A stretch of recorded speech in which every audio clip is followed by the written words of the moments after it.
Recovery મારો જે સ્વભાવ છે કે હંમેશા બચત કરવી, એક એક રૂપિયા ઘણા એવું કે એ તો બચાવીને પાડે છે, પણ બચાવીને પણ સૌથી વધારે ભાવ વધારો હું આપતો છું. આજે પણ મેં તમને કહ્યું એમ કે ખાણ ઉદ્યોગ સંઘમાં જે સ્ટોક વેલ્યુ નક્કી થયેલી એની કરતાં મેં સ્ટોક વેલ્યુ દરેક વસ્તુમાં ઓછી મૂકી છે અને પછી આ ભાવ આપ્યો છે. આ સંસ્થાનું આર્થિક પાસુની જોખમાય એનું પણ સંપૂર્ણ ખ્યાલ રાખીને અમે આ ભાવ પાડી શક્યા છે.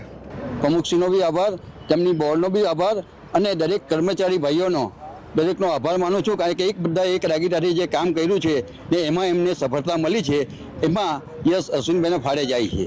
ગત વર્ષ કરતાં કેટલો ભાવ વધારો છે અને ખેડૂતનો કેટલો ફાયદો છે? ગઈ વર્ષે જે ભાવ પડ્યો એમાં એ લોકો માઇનસ નથી રહ્યા, પ્લસ થયા છે અને દરેક સંસ્થા કરતાં એ પ્લસ થયા છે. એટલે એ સૌથી એ ચિત્ર બતાવે છે કે એમનો વહીવટ એકદમ સ્ટાન્ડર્ડ છે અને સ્થિર છે એમ.